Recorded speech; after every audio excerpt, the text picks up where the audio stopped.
ನಮಸ್ಕಾರ ಪ್ರಿಯ ವೀಕ್ಷಕರೇ, ಏನ್ರಿ ಸಮಾಚಾರ ಯೂಟ್ಯೂಬ್ ಚಾನಲ್ಗೆ ಸ್ವಾಗತ ಸುಸ್ವಾಗತ.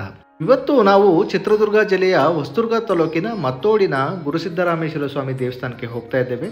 ನೀವು ನೋಡ್ತಾ ಇದ್ದೀರಾ ಈಗ, ಇದು ಶ್ರೀ ಗುರು ಸಿದ್ದರಾಮೇಶ್ವರ ಸ್ವಾಮಿ ದೇವಸ್ಥಾನ ಮತ್ತೋಡಿನ ಸಿದ್ದರಾಮೇಶ್ವರ ದೇವಸ್ಥಾನಕ್ಕೆ ಈಸಿಯಾಗಿ ತಲುಪಬಹುದು. ಇದು ರೋಡ್ ಸೈಡೇ ಇದೆ ದೇವಸ್ಥಾನ. ನೀವು ಲೊಕೇಶನ್ನ ಕೂಡ ಫಾಲೋ ಮಾಡ್ಕೊಂತ ತಲುಪಬಹುದು. ಇಲ್ಲ ಅಂತಂದರೆ ನಾನು ಡಿಸ್ಕ್ರಿಪ್ಷನ್ ಬಾಕ್ಸಲ್ಲಿ ಒಂದು ಲೊಕೇಶನ್ ಲಿಂಕ್ ಕೂಡ ಹಾಕಿರ್ತೀನಿ.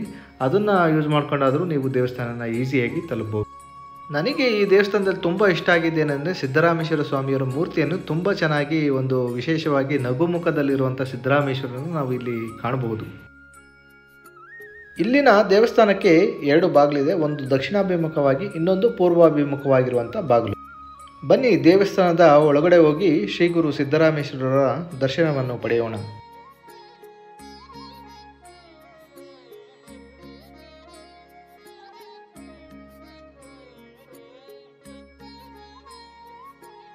ನೀವೀಗ ಗಮನಿಸ್ತಿರೋದು ಸಿದ್ದರಾಮೇಶ್ವರ ಸ್ವಾಮಿಯವರ ಒಂದು ಗದ್ದಿಗೆ.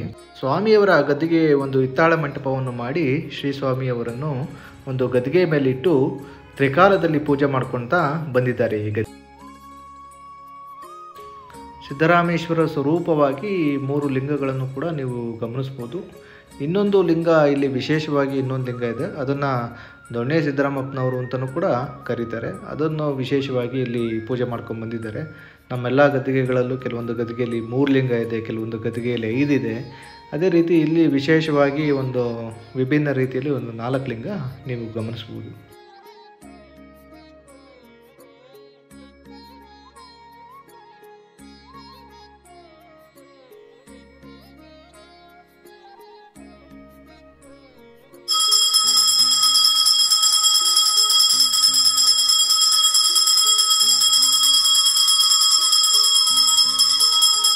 ಪ್ರಿಯ ವೀಕ್ಷಕರೇ ನಮಸ್ತೆ. ಇವತ್ತು ನಾವು ಚಿತ್ರದುರ್ಗ ಜಿಲ್ಲೆ ಹೊಸದುರ್ಗ ತಾಲೂಕಿನ ಮತ್ತೋಡು ಹೋಬಳಿದೆ, ಮತ್ತೋಡು ಗ್ರಾಮದಲ್ಲಿರುವಂಥ ಸಿದ್ದರಾಮೇಶ್ವರ ಸನ್ನಿಧಿಯಲ್ಲಿದ್ದೀವಿ. ಇಲ್ಲಿ ಕೂಡ ಸಿದ್ದರಾಮೇಶ್ವರ ಗದ್ದಿಗೆ ಇದೆ. ಇಲ್ಲಿ ಬಗ್ಗೆ ಅರ್ಚಕರು ತಿಳಿಸ್ಕೊಡ್ತಾರೆ. ಅರ್ಚಕರು, ನಿಮ್ಮ ಹೆಸರು? ನಮ್ಮ ಹೆಸರು ಯೋಗೀಶ್ ಅಂತೇಳಿ. ಇಲ್ಲಿನ ಪೂಜಾ ವಿಧಾನದಲ್ಲಿ ಯಾವ ರೀತಿ ನಡೀತಾ ಇದೆ ಪೂಜೆಗಳು? ದಿನನಿತ್ಯ ತ್ರಿಕಾಲ ಪೂಜೆ ನಡೀತಾ ಇದೆ. ಆಮೇಲೆ ಸಂಕ್ರಾಂತಿಯಲ್ಲಿ ವಿಶೇಷವಾದ ಪೂಜೆ ಮಾಡ್ತೇವೆ.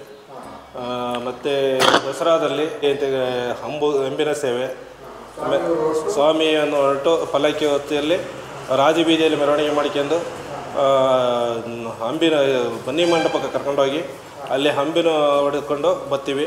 ಬಂದಾದ ಮೇಲೆ ಮತ್ತೆ ಇನ್ನೂ ಒಂದು ದಿವಸ ಗಂಗಮ್ಮನ ಕೆರೆಗೆ ಹೋಗಿ ಗಂಗಾ ದೇವತೆ ಮಾಡ್ಕೊಂಡು ಬರ್ತೀವಿ. ಆಮೇಲೆ ಬಂದಾದ ಇನ್ನೂ ಒಂದು ದಿನ ಬರೋ ದಿನ ಮತ್ತೆ ದೊಡ್ಡಯ್ಯನಪಾಳ್ಯದ ಗ್ರಾಮಕ್ಕೆ ಬಿಜಂಗೈದು ಅಲ್ಲಿ ಹಬ್ಬವನ್ನು ಸ್ವೀಕಾರ ಮಾಡಿ ಮತ್ತೆ ಈ ಮರುದಿನ ಬಂದೇಗೌಡನ ಪಾಳ್ಯಕ್ಕೆ ಹೋಗುತ್ತದೆ. ಅಲ್ಲಿ ಬಂದೇಗೌಡನ ಪಾಳ್ಯದಲ್ಲಿ ಹಬ್ಬ ಮಾಡಿಕೊಂಡು ಮತ್ತೆ ಇನ್ನು ಮಾರನೆಯ ದಿನ ಕಪ್ಪನಾಯಕನಹಳ್ಳಿ ಗ್ರಾಮಕ್ಕೆ ಹೋಗುತ್ತದೆ. ಅಲ್ಲಿ ಕಪ್ಪನಾಯಕನಹಳ್ಳಿ ಗ್ರಾಮದಲ್ಲಿ ಒಂದು ದಿವಸ ಹಬ್ಬ ಮಾಡಿಕೊಂಡು ಅಲ್ಲಿ ವಿಶೇಷವಾದ ಪೂಜೆ ಪುನಸ್ಕಾರಗಳು ಮಾಡಿಕೊಂಡು ಮತ್ತೆ ಸಿದ್ದಗೊಂಡನಹಳ್ಳಿಗೆ ಹೋಗುತ್ತೆ ಮರುದಿನ. ಅಲ್ಲಿ ಅವರು ಹೂವಿನ ಅಲಂಕಾರ ಮಾಡಿ ಅಡ್ಡ ಪಲ್ಲಕ್ಕಿ ಉತ್ಸವ ಮೆರವಣಿಗೆ ಮಾಡಿ ಅದನ್ನು ಹಬ್ಬವನ್ನು ವಿಜೃಂಭಣೆಯಿಂದ ಗೈದು ಮತ್ತು ಮರುದಿನ ಬೆಳಗ್ಗೆ ಸ್ವಾಮಿಯವರನ್ನು ಮತ್ತೋಡು ಗ್ರಾಮಕ್ಕೆ ಕರ್ಕೊಂಡು ಬನಶಂಕರಿ ದೇವಸ್ಥಾನದ ಹತ್ರ ತಂದು ಗದ್ದಿಗೆ ಮಾಡಿ ಅಲ್ಲಿಂದ ಬನಶಂಕರಿ ದೇವಸ್ಥಾನದಿಂದ ಸಿದ್ದರಾಮಣ್ಣನ ದೇವಸ್ಥಾನದವರೆಗೂ ಕರ್ಪೂರ ಸೇವೆ ನಡಮಡೆ ಮಾಡ್ಕೊಂಡು ತಗೊಂಬಂದು ಸ್ವಾಮಿಯನ್ನು ಗದ್ದಿಗೆ ಏರಿಸ್ತೇವೆ. ನಡಮಡೆ ಮೇಲೆ ಗದ್ದಿಗೆ ಏರಿಸ್ತೇವೆ. ವಿಶೇಷವಾದಂಥ ಕಾರ್ಯಕ್ರಮ ಮಾಡ್ತೇವೆ. ಕಾರ್ತಿಕ ಮಾಸ ಮಾಡ್ತೇವೆ, ದೀಪೋತ್ಸವ. ಹಬ್ಬ ಹರಿದಿನಗಳಲ್ಲೂ ಪೂಜೆ ಮಾಡುತ್ತೇವೆ. ವಿಶೇಷವಾದ ಪೂಜೆ ಅಮಾವಾಸ್ಯೆ ದಿವಸ ಭಕ್ತಾದಿಗಳು ಅವರವರು ಬಂದು ರುದ್ರಾಭಿಷೇಕ ಮಾಡಿಸಿ ಇಲ್ಲಿ ಅನ್ನ ಸಂತರ್ಪಣೆ ಮಾಡಿ ಹೋಗ್ತಾರೆ. ಪರಪ್ಪ ಜಿ ಪರಪ್ಪ ಪಾಳೆಗಾರ.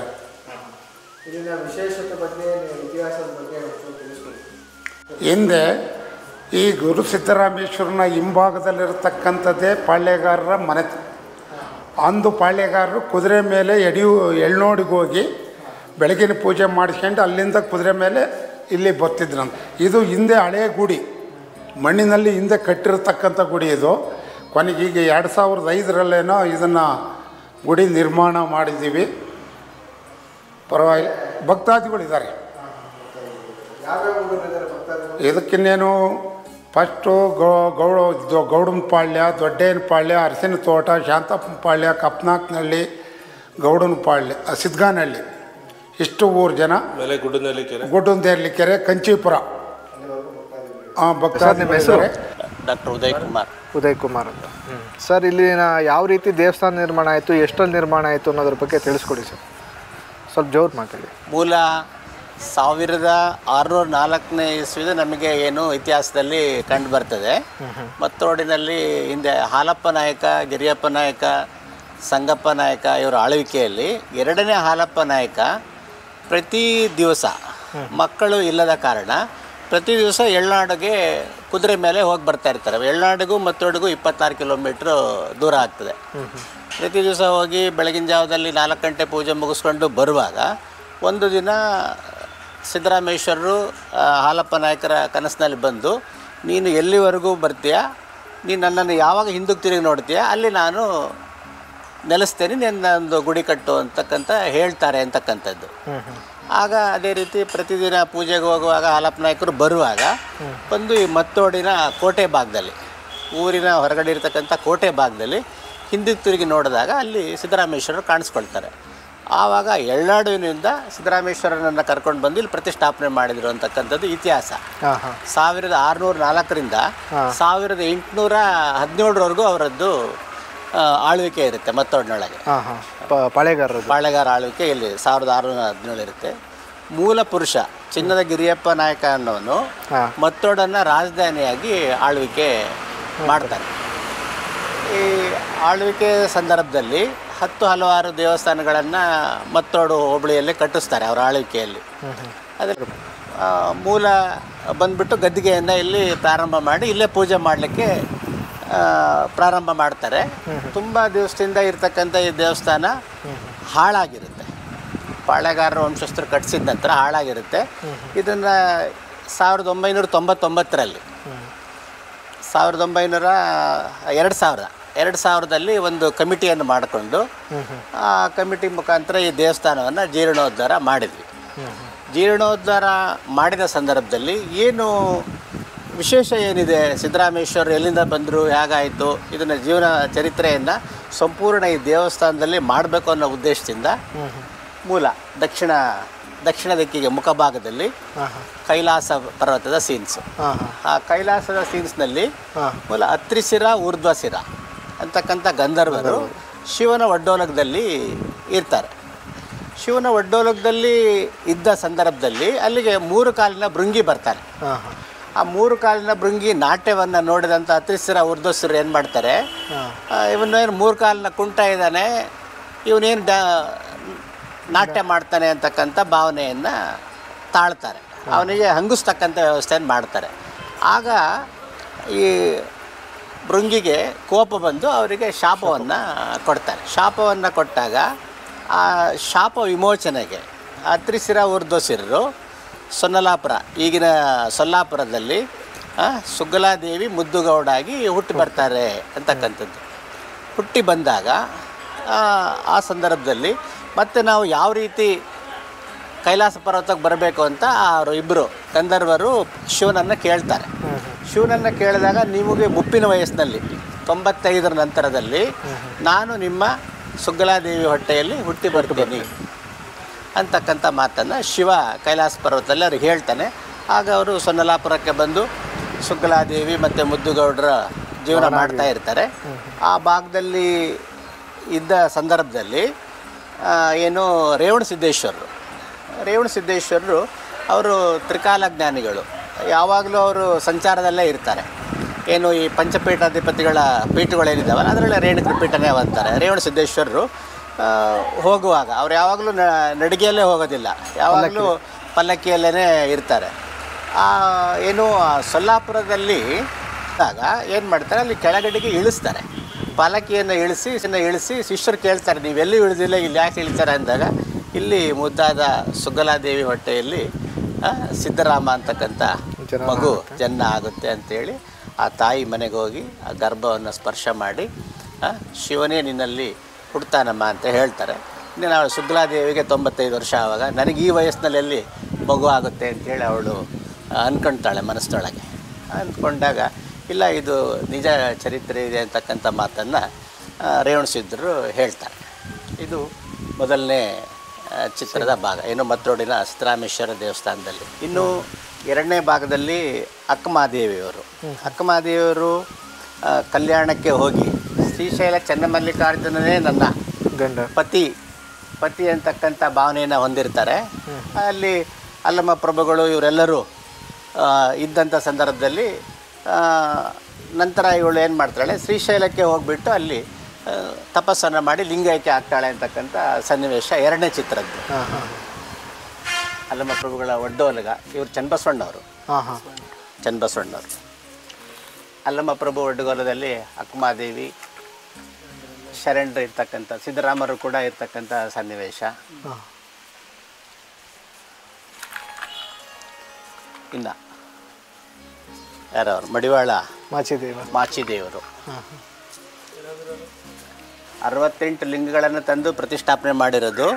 ನಂತರದಲ್ಲಿ ಈ ಇಡೀ 12ನೇ ಶತಮಾನದ ಶರಣರ ಗದ್ದಿಗೆ, ಸಿದ್ದರಾಮರ ಗದ್ದಿಗೆಯ ವಿಷಯದಲ್ಲಿ ಯಾರೂ ಕೂಡ ಸೊಲ್ಲಾಪುರಕ್ಕೆ ಹೋಗಿ ಆ ಸಿದ್ದರಾಮರ ಗದ್ದಿಗೆಯ ಮೇಲೆ ಕಳಶವನ್ನು ಪ್ರತಿಷ್ಠಾಪನೆ ಮಾಡಿಸಿ ಅಲ್ಲಿ ಪೂಜೆಯನ್ನು ಮಾಡಿಸ್ಕೊಂಡು ಬಂದು ನಾವು ಹಿಂಗೆ ಜನವರಿ 14 ಎಲ್ಲರೂ ಸೊಲ್ಲಾಪುರಕ್ಕೆ ಹೋಗ್ಬಿಟ್ಟು ಪಂಡ್ರಾಪುರದಲ್ಲಿ ಕಳಶವನ್ನು ಖರೀದಿ ಮಾಡಿ ಆನಂತರದಲ್ಲಿ ಆ ಸೊಲ್ಲಾಪುರದ ಸಿದ್ದರಾಮರ ಗದ್ದಿಗೆ ಮೇಲೆ ಆ ಕಳಶವನ್ನು ಇಟ್ಟು ಪೂಜೆ ಮಾಡಿ ಅದು ಇಲ್ಲಿ ಪ್ರತಿಷ್ಠಾಪನೆ ಮಾಡಿದ್ದು. ಇದು ಇತಿಹಾಸ ಪ್ರಸಿದ್ಧ.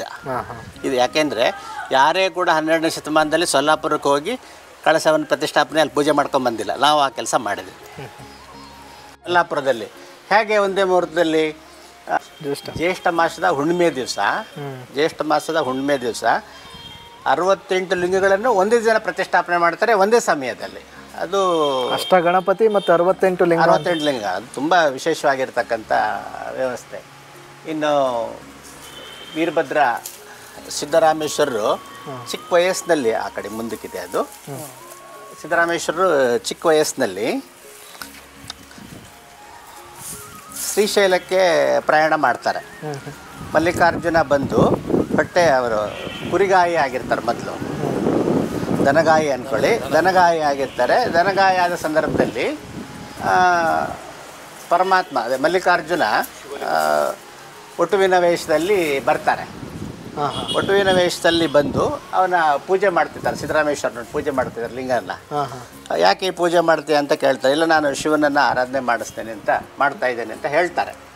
ಆಗ ಶಿವ ಏನು ಮಾಡ್ತಾನೆ, ನನಗೆ ಹೊಟ್ಟೆ ಹಸಿವಾಗಿದೆ, ಏನು ನಿನ್ನ ಹೆಸರು ಕೇಳಿದಾಗ ಮಲ್ಲಿಕಾರ್ಜುನ ಅಂತ ಹೇಳ್ತಾನೆ. ಹೊಟ್ಟೆ ಹಸಿವಾಗಿದೆ ಅಂದಾಗ ಅಂಬಲಿಯನ್ನು ತರಲಿಕ್ಕೆ ಸಿದ್ದರಾಮೇಶ್ವರರು ಮನೆಗೆ ಹೋಗ್ತಾರೆ. ಅಲ್ಲಿವರೆಗೂ ಅವರು ಮಾತಾಡಿರಲ್ಲ, ಅವರು ಮಾತು ಬರ್ತಾ ಇರಲ್ಲ ಸಿದ್ದರಾಮಯ್ಯರಿಗೆ. ಮನೆಗೆ ಹೋಗ್ಬಿಟ್ಟು ತಾಯಿಗೆ ಅಮ್ಮ ಅಂಬಲಿ ಕೊಡು ಅಂತ ಹೇಳಿ ಕೇಳ್ತಾರೆ. ಕೇಳಿದಾಗ ಅಂಬಲಿಯನ್ನು ತರುವ ಸಂದರ್ಭದಲ್ಲಿ ಅಲ್ಲಿ ಮಲ್ಲಿಕಾರ್ಜುನ ಕಾಣಲ್ಲ. ಆಗ ಏನು ಮಾಡ್ತಾರೆ, ಅವರು ಕೂಡ ಏನು ನನ್ನ ಮಲ್ಲಯ್ಯ ಕಾಣ್ತಾ ಇಲ್ಲ ಅಂತ ಅಳ್ತಾ ಇರ್ತಾರೆ.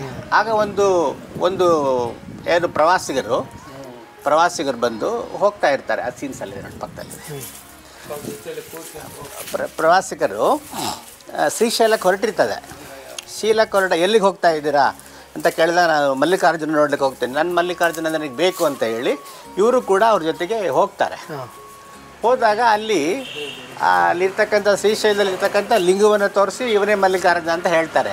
ಇವರು ಒಪ್ಪಣಲ್ಲ, ಈ ಮಲ್ಲಿಕಾರ್ಜುನ ನನ್ನಯ್ಯ ಅಲ್ಲ, ಈ ಅಯ್ಯ ನನ್ನಯ್ಯ ಅಲ್ಲ, ನನ್ನ ಮಲ್ಲಿಕಾರ್ಜುನನೇ ಬೇರೆ ಅಂತ ಕೇಳ್ತಾರೆ. ಕೇಳಿದಾಗ ಎಲ್ಲಿ ಮಲ್ಲಿಕಾರ್ಜುನ ಕಾಣಲಿಲ್ಲ ಅಂತ ಹೇಳಿಬಿಟ್ಟು ಆಗ ಕಂದಕಕ್ಕೆ ಸನ್ನಿವೇಶ ಮಾಡಿದೆ ನೋಡಿ, ಕಂದಕಕ್ಕೆ ಹಾರ್ತಾರೆ. ಆವಾಗ ಬಂದು ಶಿವ ಪ್ರತ್ಯಕ್ಷನಾಗಿ ಹಿಡ್ಕೊಳ್ತಾನೆ. ಹಿಡ್ಕೊಂಡ ನಂತರದಲ್ಲಿ ಮತ್ತು ಎಲ್ಲ ಕೇಳಿದ ನಂತರ ಶಿವ ಏನು ಮಾಡ್ತಾನೆ, ನೋಡಪ್ಪ ನೀನು ಇನ್ನೂ ಮಾಡ್ತಕ್ಕಂಥ ಕೆಲಸ ತುಂಬ ಇದೆ, ನೀನು ಹಿಂಗೆ ಸೊನ್ನಲಿಗೆಗೆ ಹೋಗು, ನಾನು ಅಲ್ಲಿ ನಿನ್ನ ಜೊತೆಗೇ ಬರ್ತೀನಿ ಅಂತಕ್ಕಂಥ ಮಾತನ್ನು ಹೇಳ್ತಾನೆ. ಹೇಳಿದಾಗ ಅಲ್ಲಿ ಸಿದ್ದೇಶ್ವರನಾಗಿ ನೆಲೆಗೊಳ್ತಾನೆ. ಎಲ್ಲಿ? ಸೊನ್ನಲಾಪುರದಲ್ಲಿ, ಸೊನ್ನಲಿಗೆಯಲ್ಲಿ, ಸೊಲ್ಲಾಪುರ, ಈಗಿನ ಸೊಲ್ಲಾಪುರ ಮಹಾರಾಷ್ಟ್ರದಲ್ಲಿ. ಅವನು ಸಿದ್ದೇಶ್ವರ ದೇವಸ್ಥಾನ, ಸಿದ್ದೇಶ್ವರನಾಗಿ ಪೂಜೆ ಮಾಡ್ತಾರಲ್ಲ ಸಿದ್ದರಾಮಣ್ಣರ ಗದ್ದಿಗೆ ಇದೆ, ಅಲ್ಲಿ ಬಂದು ಸಿದ್ದೇಶ್ವರನ ಪೂಜೆ ಮಾಡೋದು. ಈಗಲೂ ಸಿದ್ದೇಶ್ವರ ದೇವಸ್ಥಾನ ಅಂತಾನೆ ಅಲ್ಲಿ ಹೆಸರಾಗಿದೆ. ಬಿಜಾಪುರದಲ್ಲೂ ಸಿದ್ದೇಶ್ವರನೇ ಅಂತಾರೆ, ಅಲ್ಲಿ ಕೂಡ ಸಿದ್ದರಾಮೇಶ್ವರ ಹೇಳಲ್ಲ ಅಲ್ಲಿ. ಮತ್ತೋಡಿನ ಹಾಂ ಹಾಂ ಅರಸು ಮನೆತನದವರು ಹಲವು ಕಡೆ ನೆಲೆಸಿದ್ದಾರೆ. ಹಿಂದೆ ಈ ಮನೆತನದವರು 1947ರಲ್ಲಿ ಚಿತ್ರದುರ್ಗದಲ್ಲ DC ಆಗಿದ್ದರು ಹಾಲಪ್ಪ ನಾಯ್ಕರು. ಆ ನಂತರದಲ್ಲಿ ಮೈಸೂರು ಮಹಾರಾಜ ಹತ್ರ ಹುಜೂರ್ ಸೆಕ್ರೆಟರಿ ಆಗಿದ್ದರು. ಆಮೇಲೆ ಇನ್ನೊಬ್ಬರು ಸಿದ್ದರಾಮಪ್ಪ ನಾಯ್ಕ ಅಂತಕ್ಕಂಥವ್ರು ಕಾಫಿ ಸ್ಟೇಟ್ ಏನು ಹೇಳ್ತಾರೆ ಕಾಫಿ ಇರುತ್ತಲ್ಲ, ಕಾಫಿ ಬೋರ್ಡ್ ಅಧ್ಯಕ್ಷರಾಗಿದ್ದರು, ಚೇರ್ಮನ್ ಆಗಿದ್ದರು ಕರ್ನಾಟಕ ರಾಜ್ಯದ. ಆಮೇಲೆ ಸಿದ್ದರಾಮಪ್ಪ ನಾಯ್ಕ, ಹಾಲಪ್ಪ ನಾಯ್ಕ, ನಂತರದಲ್ಲಿ ಬರ್ತಕ್ಕಂಥವ್ರು ದೊಡ್ಡಣ್ಣ ನಾಯ್ಕ. ಈ ದೊಡ್ಡಣ್ಣ ನಾಯ್ಕರು ಬಂದು ಸ್ಟೇಟು ಏನದು ನಿಮ್ಮದು ಫಿಲ್ಮು ಚಲನಚಿತ್ರ ಮಂಡಳಿ ಅಧ್ಯಕ್ಷರಾಗಿದ್ದರು, ಕರ್ನಾಟಕ ಸ್ಟೇಟ್ ಅಧ್ಯಕ್ಷರಾಗಿದ್ದರು. 3 ಆಯಿತು. ಇನ್ನು 4ನೇವ್ರು ಬಂದು ಪರಪ್ಪ ಪಾಳೆಗಾರ್. ಅವರು ಬಂದು ಟ್ರೆಜರಿ ಆಫೀಸಲ್ಲಿ ಕೆಲಸದಲ್ಲಿದ್ದರು ಅಂತಕ್ಕಂಥದ್ದು ಮೂಲ. ಇವರೆಲ್ಲರೂ 4 ಜನನು IAS ಫ್ಯಾಮಿಲಿ ಇವರು.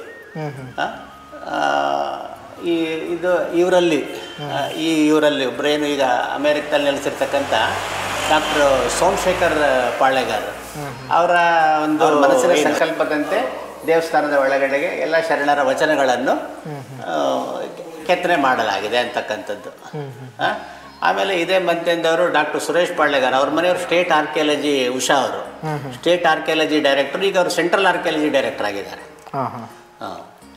ಇದು ಪ್ರಸ್ತುತ ಇರತಕ್ಕಂಥ ಮಾಹಿತಿ. ಪ್ರಿಯ ವೀಕ್ಷಕರೇ, ಯಾರೆಲ್ಲ ನನ್ನ ಚಾನಲ್ನ ಇನ್ನೂ ಸಬ್ಸ್ಕ್ರೈಬ್ ಮಾಡಿಲ್ಲ ದಯಮಾಡಿ ಸಬ್ಸ್ಕ್ರೈಬ್ ಮಾಡಿ ಅಂತ ಹೇಳ್ತಾ, ಲೈಕ್, ಶೇರ್ ಮತ್ತು ಕಾಮೆಂಟ್ನ ಮುಖಾಂತರ ತಮ್ಮ ಅನಿಸಿಕೆ ಅಭಿಪ್ರಾಯಗಳನ್ನು ತಿಳಿಸಬೇಕು ಅಂತ ಹೇಳ್ತಾ ನನ್ನ ವಿಡಿಯೋನ ಮುಗಿಸ್ತಾ ಇದ್ದೇನೆ. ಮತ್ತೆ ಮುಂದಿನ ವಿಡಿಯೋದೊಂದಿಗೆ ಸಿಗೋಣ. ಸರ್ವರಿಗೂ ಶರಣಾರ್ಥಿ. ಶುಭ ದಿನ.